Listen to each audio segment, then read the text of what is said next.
आपके सामने दो तस्वीरें रखते हैं। पहली तस्वीर, देश में लोकसभा चुनाव हो रहे थे, तभी 21 मई 1991 को आतंकवादियों ने मानव बम के जरिए राजीव गांधी की हत्या कर दी। उनकी असामयिक मौत के बाद कांग्रेस वर्किंग कमेटी की दिल्ली में इमरजेंसी मीटिंग बुलाई गई। सवाल था, कांग्रेस का अगला अध्यक्ष कौन होगा। अब दूसरी तस्वीर, 21 मई से कुछ दिनों पहले ही कांग्रेस के बड़े नेता नरसिम्हा राव, जिनका पूरा नाम पामुलपर्ती वेंकट नरसिम्हा राव था, उनके घर पर रॉजर्स रिमूवल कंपनी का एक ट्रक आकर रुकता है, जिसमें राव की किताबों के 45 कार्टन और उनके पसंदीदा कंप्यूटर रखे जाते हैं। इसके बाद ये ट्रक हैदराबाद रवाना हो जाता है। नरसिम्हा राव दिल्ली छोड़ने का मन बना चुके थे। उन्होंने इंडिया हैबिटेट सेंटर में सदस्यता के लिए अप्लाई भी कर दिया था, ताकि दिल्ली आने पर उनके ठहरने का इंतजाम हो सके। दरअसल नरसिम्हा राव के मन में सवाल था, अब दिल्ली में उनका क्या काम। नमस्कार, मैं हूं आपका होस्ट रविकांत ओझा और आप देख रहे हैं एनडीटीवी इतिहास। आप सोच रहे होंगे कि मैं इन दो सवालों को एक साथ क्यों बता रहा हूं, तो आपको बता दूं कि इन्हीं दो सवालों के जवाब में छुपा है भारत की आर्थिक आजादी का जवाब। चलिए शुरू करते हैं।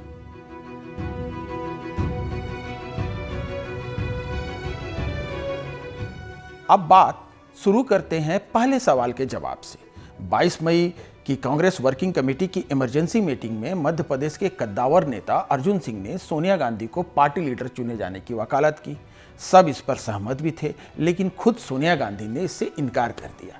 इसके बाद बाकी नेताओं ने अपनी दावेदारी के लिए दांव पेच आजमाने शुरू कर दिए, क्योंकि जो कांग्रेस अध्यक्ष होता वही प्रधानमंत्री भी होता।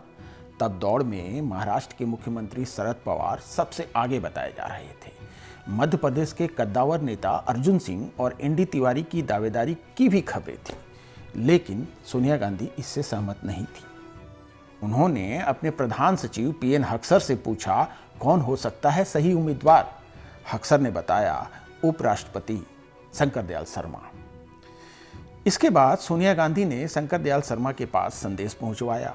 शर्मा ने इसके लिए सोनिया गांधी को शुक्रिया कहा और ये कहते हुए प्रस्ताव पर इनकार कर दिया कि उनकी उम्र इस पद को निभाने लायक नहीं रही। इसके बाद पीएन हक्सर ने सोनिया गांधी को पीवी नरसिम्हा राव का नाम सुझाया। उधर पीवी नरसिम्हा राव तो राजनीति से सेवानिवृत्ति के बारे में सोच ही रहे थे और दिल्ली को अलविदा कहने की तैयारी कर रहे थे। इसी दौरान उनके पास फोन आया और उन्हें दिल्ली बुलाया गया। सोनिया गांधी ने खुद नरसिम्हा राव को अपना प्रस्ताव बताया। इसके बाद वे 20 जून को कांग्रेस संसदीय दल के नेता चुने गए। उस समय सियासी गलियारों में ये कहा जा रहा था कि जब तक सोनिया पार्टी की कमान अपने हाथों में लेने के बारे में नहीं सोच लेती, तब तक ही राव प्रधानमंत्री हैं। सुब्रमण्यम स्वामी ने तो ये तक कह दिया था कि सोनिया को पता है कि राव का कुछ दिनों में निधन हो जाएगा और तब वो इस पद को टेक ओवर कर लेंगी। बहरहाल 21 जून को पीवी नरसिम्हा राव ने प्रधानमंत्री पद की शपथ ली। वो 16 मई 1996 तक इस पर बने रहे। वे पहले ऐसे गैर गांधी थे जो 5 सालों तक बतौर प्रधानमंत्री काम कर पाए। उनके प्रधानमंत्री रहते हुए देश को आर्थिक आज़ादी मिली, जिसकी बदौलत हम 2047 में विकसित भारत बनने का सपना देख रहे हैं। एक दिलचस्प किस्सा और आपको बता देते हैं। पूर्व प्रधानमंत्री अटल बिहारी वाजपेयी जब प्रधानमंत्री बने थे, तब नरसिम्हा राव उनके पास अब्दुल कलाम और चिदंबरम के साथ मिलने गए थे। इस दौरान उन्होंने कहा था, बम रेडी है, आप जब चाहें परीक्षण कर लीजिए। साल 2004 में जब नरसिम्हा राव का देहांत हुआ तो खुद वाजपेयी ने कहा था, मैं नहीं, नरसिम्हा राव भारत के परमाणु कार्यक्रम के असली पिता हैं। मैंने तो सिर्फ परीक्षण किया है, सामग्री तो उन्होंने तैयार की थी।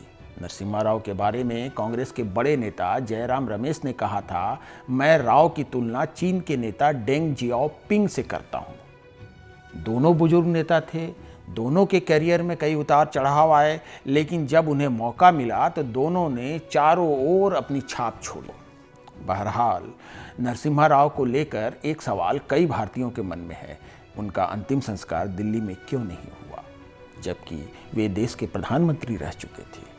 क्यों उनका पार्थिव शरीर दिल्ली स्थित कांग्रेस मुख्यालय नहीं लाने दिया गया? शायद भविष्य या तब के जिम्मेदार लोग इस सवाल का माकूल जवाब दे पाएंगे। फिलहाल इन सवालों के साथ हम आपको छोड़े जा रहे हैं। यदि आपको वीडियो पसंद आया है तो हमें अपने कमेंट्स भेजें और इसे शेयर भी करें। धन्यवाद।